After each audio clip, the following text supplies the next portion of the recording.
alguien que haya ido. Es un país del Oriente Medio y se acuerdan en las clases de historia y sociales cuando le hablan a uno de Mesopotamia. Entonces está la Mesopotamia, que es como la conexión Eurasia, Europa con Asia. Este paso aquí que hay, arriba tenemos el mar, ese es el mar, ¿qué? Ese es el mar Negro. Bueno, necesitamos un profesor de geografía. Y acá al lado viene Anatolia, y es donde están todos esos países del Oriente Medio, y está Irán, país cerca también. ¿Qué otro país? También está Irak. Y entonces Irán, en los últimos decenios, es un país pues, que se ha debatido geopolíticamente ahí la frontera pues, con los kurdos, con la parte kurda del Irán, que es la que se pelea con Irak. Y además ellos son persas. Cuando habla una persona, el persa, cuando habla un personaje de estos, nos están hablando tal vez un sustrato cultural que permanece por mucho tiempo, ¿cierto? Son de las lenguas más antiguas que hay en el mundo. Por eso cuando un personaje de estos que es común, que es popular, habla como si hablara Sócrates. O sea, ahí está hablando toda la humanidad. Eso es muy interesante de este tipo de cines, que en la referencia, yo no sé si alguien acá está copiando referencias, de la que yo estudié, que se llama Los cines periféricos, de Paidós, estudio, Alberto Elena, 1999. Después de la crisis mundial, Paidós deja de traducir este tipo de bibliografía y ya pues la bibliografía por eso tiene como esas fechas tan ya hace muchos años. Ya Paidós no tiene esas publicaciones que era como lo que nos traía a todos los de lengua hispana, bibliografía de apreciación cinematográfica de calidad académica, ¿cierto? Ya hay que seguir leyendo pues como en inglés y mucha referencia en internet, porque con la crisis también hay crisis editoriales, como también de producción cinematográfica. Y los cines periféricos nos hace pues como un recuento de las cinematografías africana subsahariana, Oriente Medio que es este, y la India. Son pues como de esas periferias culturales de las que, a las que no se ha accedido tanto por la industria comercial de la distribución, que es como el engranaje que hace posible que haya desarrollo cinematográfico en una localidad, en un país. Cómo funcionan las políticas de distribución y comercialización. Por eso uno solo lo puede hallar en estos espacios. Yo pregunto, si esto sale a cartelera, ¿alguien de quien está acá iría a ver esta película? O sea, esto lo hace dormir a uno. O sea, sinceramente, ¿ustedes le pagarían boleta a esta película? Tú sí, allí dijeron que no. Tú que acabaste de despertar, ¿le pagarías boleta? No, ¿verdad? No, pero porque es que eso es también como la cultura de apreciación y el código de apreciación que nosotros recibimos por la gramática que nos llega, ¿cierto? ¿Qué gramática nos llega a nosotros de la apreciación cinematográfica? ¿Cómo les parece esta película en cuestión de ritmo o velocidad? ¿Ah? Lenta, ¿cierto? Por ejemplo, ese es un calificativo que es imposible de evaluar, porque eso tiene la misma duración de cualquier film de 90 minutos, dura 1 hora 26 minutos. Esa percepción es una percepción que nosotros tenemos por los cortes a los que nos ha acostumbrado el mercado, más que todo de televisión, de la música, a través del videoclip y del cine contemporáneo. El cine contemporáneo, ¿a qué velocidad se hacen los cortes en montaje? En la sala de edición, en el Final Cut o en el Premiere. Cuando nosotros vemos un largometraje de producción comercial de 1 hora y media o de 2 horas, estamos viendo una sucesión muy rápida de planos cortos, ¿cierto?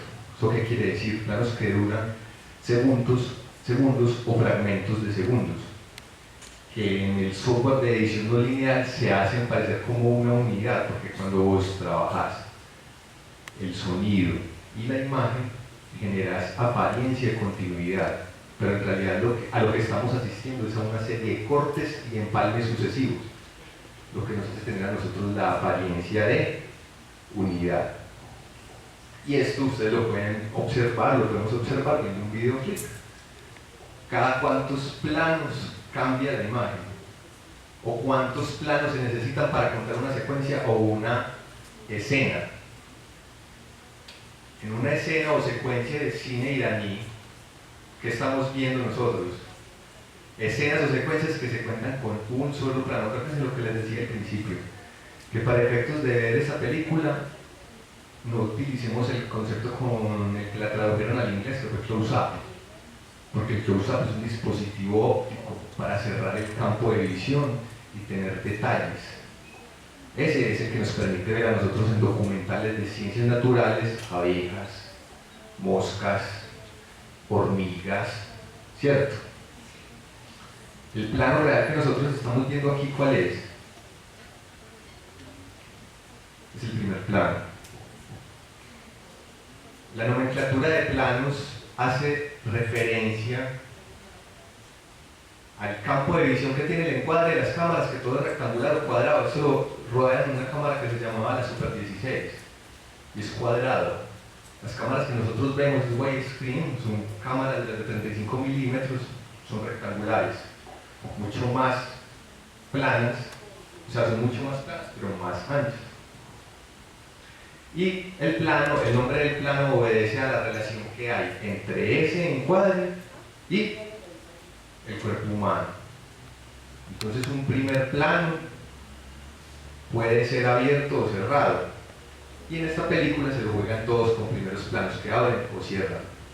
Eso no es usual en un largometraje, porque el Código de Representación Internacional, que es lo que ha caracterizado y lo que se ha impuesto por la industria cinematográfica comercial de Estados Unidos y otros países, desfragmentan la composición y la sucesión de planos en tres planos, que son los planos generales, los planos medios y los primeros planos. Entonces a vos siempre te introducen a una escena con un plano máster, un plano general, ¡pum!, los vemos todos acá.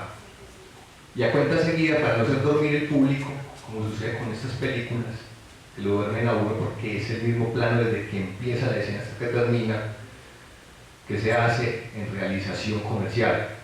Fragmentan el plano, entonces van a un rostro y luego a un ojo y se devuelven. Entonces nosotros todo el tiempo estamos asistiendo a esa sucesión de planos a rápida velocidad. Uno no percibe eso el cerebro. Eso lo tiene que hacer después de hacer apreciación cinematográfica. ¿Qué implica hacer apreciación cinematográfica? Cuando uno ve una película por primera vez, ¿qué logra captar? El mensaje, el argumento, la trama, ¿cierto? Para hacer apreciación cinematográfica es necesario repetirse las mismas películas, y eso ya después no lo hace dormir a uno, porque uno va en realidad como por detalles para que se enriquezca la mirada. Cuando ve las películas sucesivamente, eso es un tip de un profesor de apreciación cinematográfica que se llama Carlos Mario Pineda. Dice, uno ve una primera película para pillar argumentos, la ves 2, 3 y 4 veces para hacer apreciación cinematográfica y descomponer los elementos. Entonces,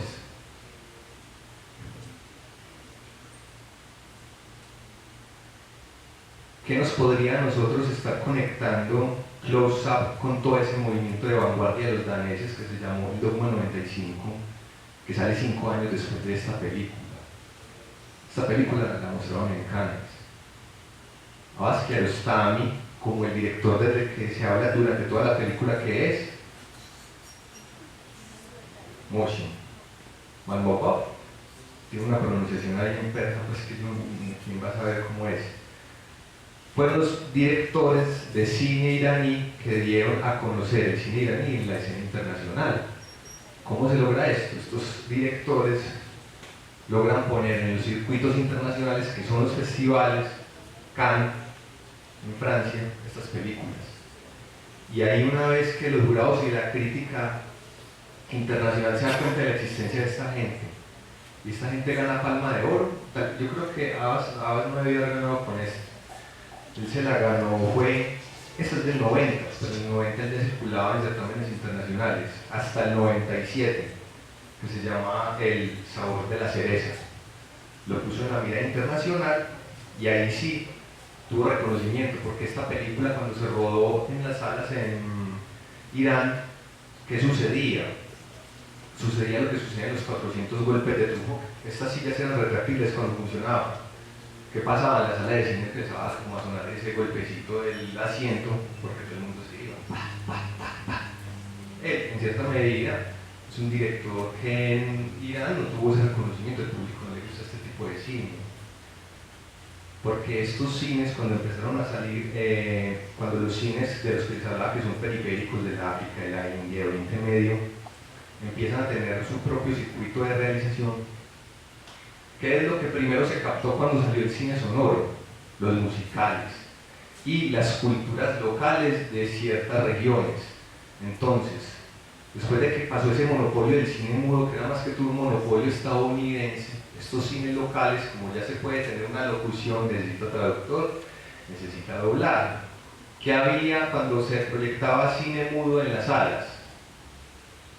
Un piano o una pianola o un instrumento ahí súper extraño para musicalizar y un comentarista como yo, pero paralelo a la película, que reinterpretaba el cine mudo para la audiencia y esa persona le daba su propio tinte, es decir, la misma película podía ser reinterpretada por cuantos comentaristas hubiesen en todo el mundo, que los mismos films que eran pues de habla inglesa, pero como mismo idioma, los exhibían por todos los países.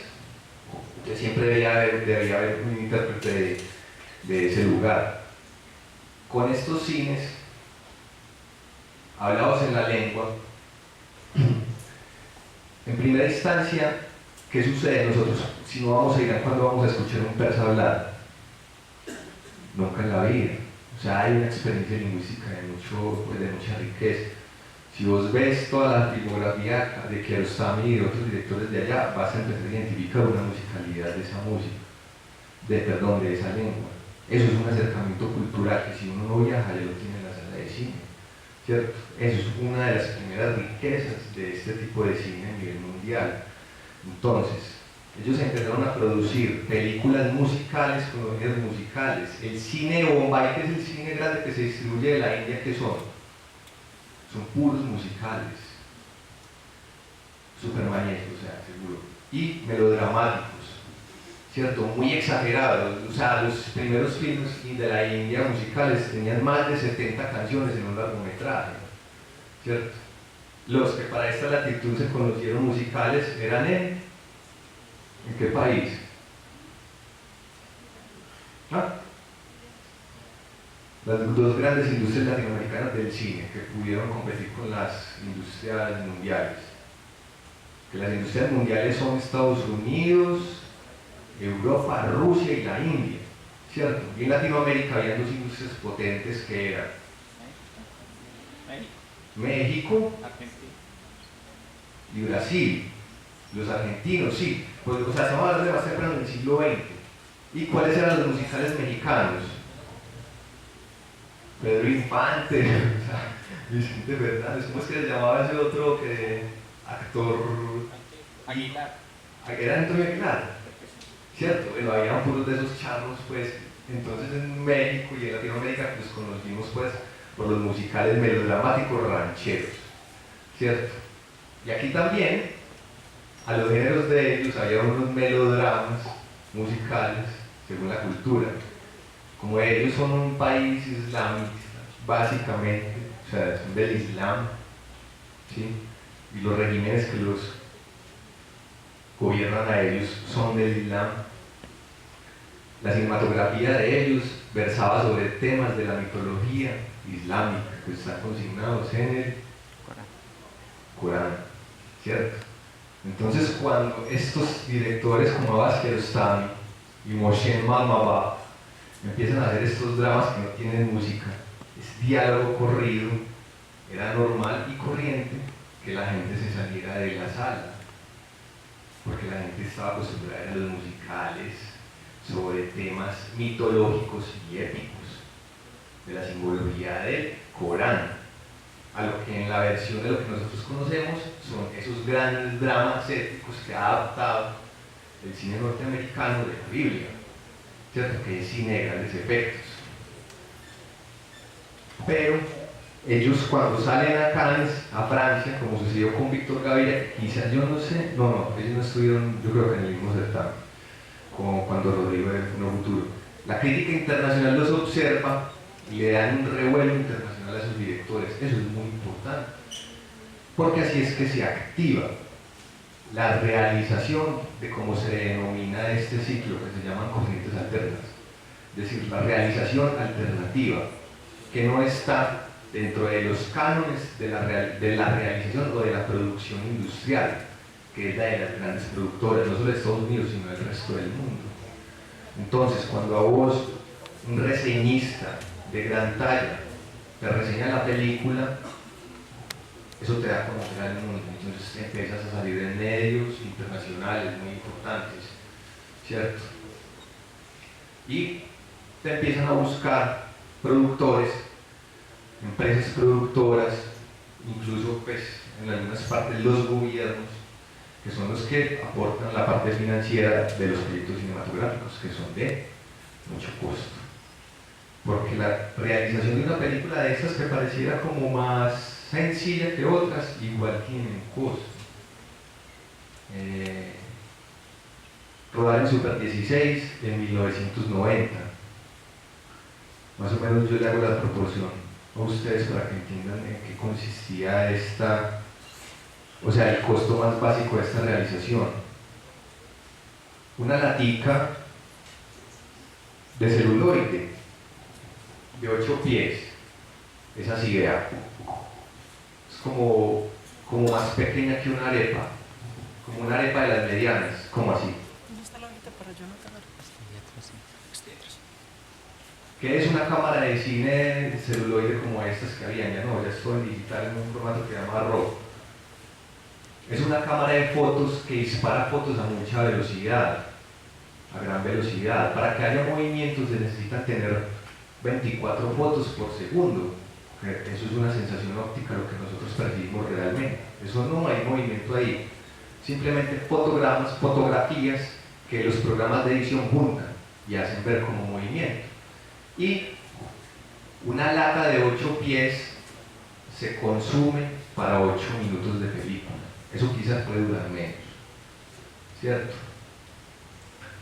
Estas películas son de 90 minutos, quiere decir que tienen unas latas grandes, pero como el 16 milímetros se hacía por laticas chiquitas, es juntar varias latas. Esas latas son carísimas. Eso siempre los proveedores de eso, la mayoría han sido franceses o Kodak, que son los que siempre han manejado esta industria en el mundo.